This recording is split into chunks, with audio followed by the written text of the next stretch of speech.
The sound of shattering glass echoed through my mother-in-law's pristine kitchen. I froze, watching helplessly as her prized crystal gravy boat lay in pieces at my feet. The silence that followed was deafening. "Not again, Hannah." Patricia's voice dripped with contempt as she surveyed the damage. "That was my mother's crystal, irreplaceable, just like the serving dish you broke last month."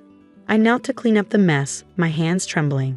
"I'm so sorry, I just proved once again that you don't belong in this kitchen," she finished, turning to address the growing audience of relatives gathering in the doorway, or in this family, for that matter. It was supposed to be a normal Thanksgiving. My husband, Mike, and I had arrived early to help with preparations, just like every year since we got married 3 years ago. And just like every year, his mother, Patricia, had found ways to remind me that I wasn't good enough for her precious son. "Mom, it was an accident," Mike called from the dining room, where he was setting the table. "We'll replace it." Patricia's perfectly manicured hand waved dismissively. "Oh honey, some things can't be replaced, just like some skills can't be taught, apparently." I bit my lip, continuing to pick up the pieces of broken crystal. 3 years of snide comments, backhanded compliments, and not-so-subtle jabs about my cooking, my housekeeping, my career. You'd think I'd be used to it by now. But each barb still found its mark with surgical precision. The doorbell rang, announcing more arrivals. Soon the house was filled with the chaos of extended family. Aunts, uncles, cousins, all carrying dishes and hugging and talking over each other. I stayed in the kitchen, trying to make myself useful without breaking anything else. "Anna, dear," Patricia's voice carried across the kitchen, sickeningly sweet. "Why don't you let Maria handle the turkey? We wouldn't want another incident like last year." Maria, my sister-in-law, smirked as she took over, her diamond rings flashing under the kitchen lights. Last year's incident had been a slightly overcooked turkey, not edible, just not up to Patricia's exacting standards. But the way they talked about it, you'd think I'd serve the family raw chicken. "I can help with something else," I offered, hating how small my voice sounded. "Perhaps the children's table needs setting," Patricia suggested, earning a laugh from Maria. "Though you might want to be careful with the plastic cups. Even those can be tricky." I caught Mike's eye across the room, silently pleading for support. He gave me an apologetic smile, but said nothing. We'd had this conversation countless times. He loved me, but his mother was set in her ways, and it was easier to just keep the peace. The afternoon wore on, and finally, it was time to sit down for dinner. 20 people crowded around Patricia's extended dining table, admiring the spread. Despite my banishment from most of the preparation, I'd managed to contribute my grandmother's sweet potato casserole, the one dish I could make with my eyes closed. "Before we begin," Patricia announced, standing at the head of the table, "I have a small gift for my beloved daughter-in-law." My stomach dropped. Patricia's gifts were never actually gifts. They were always carefully crafted instruments of humiliation, like the beginner's cookbook she'd given me for Christmas or the world's okayest wife apron for my birthday. She pulled out a small wrapped package and handed it to me, her smile not quite reaching her eyes. "Open it, dear. I picked it out especially for you." With trembling fingers, I unwrapped the small box. Inside, nestled in tissue paper, was a baby's pacifier. A bright pink one with the words "Quiet Please" printed on it. "Since you act like such a baby in the kitchen," Patricia announced to the now silent table, "I thought this might help keep you quiet while the adults cook." Laughter erupted around the table. Even Mike chuckled, though he had the grace to look embarrassed about it. I sat there, holding the pacifier, feeling my face burn as tears threatened to fall. But something inside me snapped. 3 years of humiliation. 3 years of trying to prove myself worthy of her precious son. 3 years of swallowing my pride and keeping the peace. Actually, I heard myself say, my voice steadier than I expected, "I have something to share too." I reached into my bag and pulled out an old leather-bound book, its pages yellow with age and stained with decades of cooking spills. Patricia's face went pale. "Where did you get that?" she whispered, all traces of humor gone from her voice.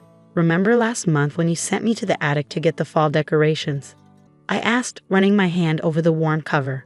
"I found this behind some old boxes, your grandmother's original cookbook." "That's private," Patricia snapped, reaching for the book, but I held it away. "Private? Like this inscription on the first page?" I opened the book carefully. "To my dearest Patricia, May these family recipes serve you well in your new marriage. Though remember, dear, they're not actually ours." The table had gone completely silent. Patricia's face had lost all color, and Maria had stopped mid-bite, her fork hovering in the air.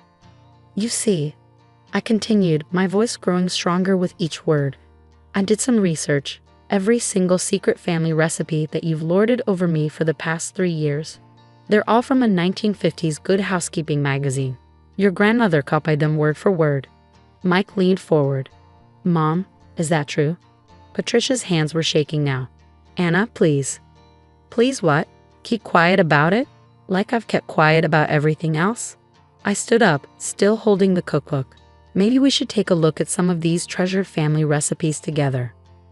Patricia lunged across the table, her perfectly manicured hands grasping at air as I stepped back, keeping the cookbook safely out of reach. Cranberry sauce sloshed over the edges of its crystal bowl, staining the pristine white tablecloth, a sight that would normally send her into a frenzy. But right now, her eyes were fixed solely on the worn leather book in my hands. "Let's start with your famous honey-glazed carrots," I said, flipping through the yellowed pages. "The ones you claimed came from your great-great-grandmother in the old country." Page 47 of Good Housekeeping, December 1954. "Anna, that's enough." Patricia's voice had lost its usual sharp edge, replaced by something that sounded almost like fear. But I wasn't finished, not after years of enduring her culinary tyranny. "Oh, and here's your secret dinner roll recipe, the one you refused to share with Maria until she'd been married for 5 years because she needed to prove herself worthy of the family traditions." I held up the magazine clipping that had been tucked between the pages, its edges brown with age. Maria's fork clattered onto her plate. "You told me that recipe was passed down through generations of our family's bakers. I particularly love this note in the margin." I continued, my voice steady despite my racing heart. "Remember to rewrite these in your own handwriting before sharing. Add your grandmother was quite thorough in her deception, wasn't she?" The silence around the table was absolute. Uncle George had stopped mid-chew, his mouth hanging open slightly. Cousin Beth was recording everything on her phone, though she tried to hide it behind a napkin. Even the kids had stopped fidgeting, sensing the weight of the moment. "Mom?" Mike's voice was quiet but clear. "Is this true?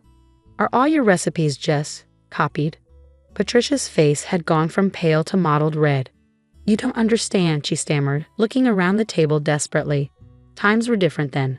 A woman's worth was measured by her cooking, yes," I interrupted. "You've only reminded me of that about 1,000 times.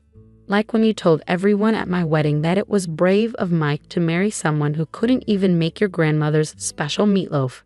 The same meatloaf recipe that's right here, printed in the September 1955 issue."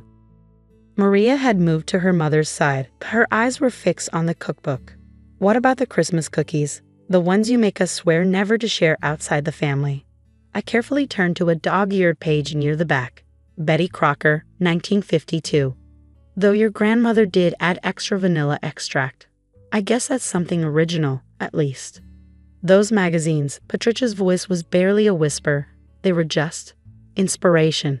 I improved upon them, made them my own. "Really?" I raised an eyebrow, turning the book so everyone could see. "Because these recipes are copied word for word, right down to the helpful hints at the bottom of each page. Aunt Susan, who'd been trying to get Patricia's sugar cookie recipe for 20 years, let out a sound that was somewhere between a laugh and a snort. "Well, I'll be damned. You had no right," Patricia suddenly exploded, her composure finally shattering completely. "Going through my private things, exposing family secrets." "Family secrets?" I laughed, but there was no humor in it. "Like how you've been secretly sabotaging my cooking for 3 years, moving the oven temperature when I'm not looking, adding extra salt to my dishes while they're resting." Mike's head snapped up. "What?" I nodded. "Oh yes, I caught that on my phone camera last Christmas. I started recording in the kitchen because I couldn't understand why my dishes always turned out wrong. But only at your house." Patricia's mouth opened and closed like a fish out of water. For the first time since I'd known her, she seemed completely at a loss for words. I kept quiet about it because I wanted to keep the peace. I continued, my voice softer now. "Just like I kept quiet about the snide comments, the constant criticism, The little gifts meant to humiliate me. But this, I held up the pacifier she'd given me earlier. This was the last straw. Mike stood up slowly, his face a mask of disbelief. Mom, you've been deliberately ruining Anna's cooking. All this time. Patricia reached for him. Honey, I was just trying to protect you. She's not good enough for. For what? Mike's voice had turned hard. For our family? Our precious cooking legacy that turns out to be nothing but magazine clippings. The air in the room had become thick with tension. Patricia looked around the table, seemingly realizing for the first time that she had lost her audience. Her carefully cultivated image of the family matriarch, keeper of treasured traditions, was crumbling before her eyes. I think, Mike said quietly, taking the pacifier from my hand, that this belongs to you, Mom, since you're the one acting like a child. The aftermath of that Thanksgiving dinner rippled through the family like aftershocks from an earthquake. Patricia fled to her bedroom in tears, while Maria frantically called after her, the reality of years of cooking-based manipulation finally sinking in. The extended family lingered awkwardly around the table, picking at their now cold food and whispering among themselves. I sat there, the old cookbook still in my hands, feeling both vindicated and slightly guilty, not about exposing the truth that had been long overdue, but about ruining what was supposed to be a family celebration. Mike squeezed my hand under the table. You okay? I nodded, managing a small smile. Are you? Honestly, he sighed, running his free hand through his hair. I feel like an idiot.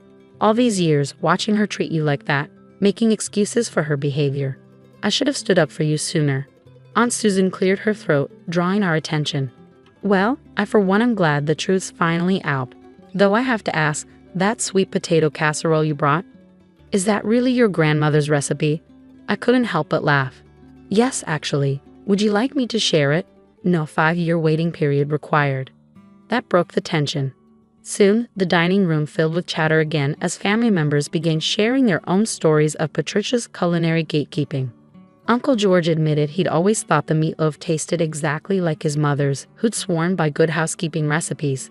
Cousin Beth confessed she'd found the same dinner roll recipe in an old magazine at a dentist's office but had been too afraid to say anything. About an hour later, as people were preparing to leave, Patricia emerged from her room. Her makeup had been carefully reapplied, but her eyes were still red and puffy. She stood in the doorway, looking smaller somehow, less intimidating than she had earlier. Anna, she said softly, could we talk? Please? Mike started to protest, but I squeezed his hand. It's okay, I whispered. I need to do this. I followed Patricia into the kitchen, her domain, where she'd made me feel so inadequate for so long. She pulled out a chair at the breakfast nook, gesturing for me to sit. My grandmother, she began, her voice trembling slightly, wasn't a good cook. Not naturally anyway. She worked as a maid for a wealthy family, and they used to mock her attempts at cooking. She spent years collecting recipes, practicing in secret, determined to make sure her children would never feel that shame. She paused, dabbing at her eyes with a monogrammed handkerchief. When I was young, she taught me everything she knew. Those magazine recipes, they became our family recipes because they were proven, reliable. They worked. And yes, we pretended they were handed down through generations because that's what good families had, traditions, heritage. But that's not what makes a family, I said gently. And it's certainly not what makes a good cook. Patricia nodded slowly. I know that now. Or I should have known it. When I saw how much Mike loved your cooking, how you weren't afraid to experiment, to create your own recipes, I got scared. Threatened. Everything I'd built my identity around seemed to be slipping away. So you tried to tear me down instead. Yes, she whispered. And I'm truly sorry, Anna. Not just for today, but for everything. Every cruel word, every sabotaged dish, every moment I made you feel less than worthy. I sat there for a moment, letting her words sink in. 3 years of hurt couldn't be erased with one apology, but it was a start. I have an idea, I said finally. Why don't we create our own cookbook? A real family cookbook with everyone's recipes, your perfected versions of the classics, my experimental dishes, Maria's fusion creations. No more secrets, no more competition. Just family sharing food they love. Patricia's eyes widened, then filled with tears again. But these seemed different from the earlier ones. You do that? After everything? On one condition, I said, pulling out my phone. I'm going to need your real recipe for those dinner rolls.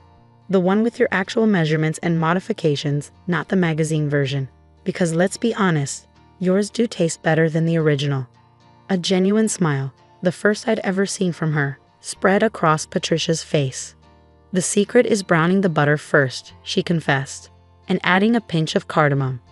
That Christmas, every family member received a beautiful hand-bound cookbook titled The Thompson Family Table.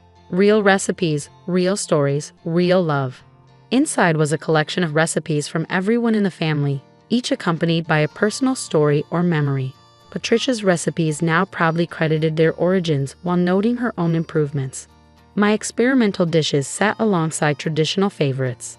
And on the first page was a new inscription, written in both Patricia's elegant script and my messier handwriting. To our family, may these recipes remind us that tradition isn't about perfection or pretense, but about the love we share through food. All are welcome at this table. The Pacifier? We bronzed it and turned it into a trophy for our new annual family cooking competition, awarded to the most innovative dish that completely breaks with tradition. Somehow, it seemed fitting.